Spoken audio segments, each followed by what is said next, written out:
তো good afternoon everyone. আজকে আবার বেরিয়ে পড়ছি কোথায়? কালকে গিয়েছিলাম খেজুরিতে খেলা দেখতে, আজকেও যাচ্ছি খেজুরিতে খেলা দেখতে।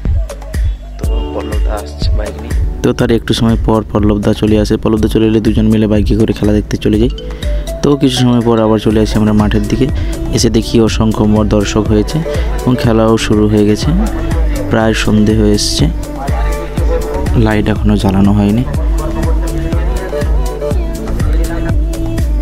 তো ওখানে বসে বসে খেলা দেখছিলাম। খেলা দেখতে দেখতে আমরা আবার চলে যাই পেট পুজো করতে। ওখানে সামনে একটা রেস্টুরেন্ট ছিল, ওখানে গিয়ে চলে যাই। ওখানে প্রায় সমস্ত কিছুই পাওয়া যায়।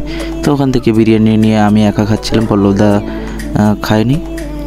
তো জায়গার অ্যাম্বিয়েন্সটা খুব সুন্দর ছিল, বিরিয়ানিটা ছিল তত বাজে খেতে। অ্যাম্বিয়েন্সটা যত সুন্দর ছিল, বিরিয়ানি ছিল তত বাজে খেতে।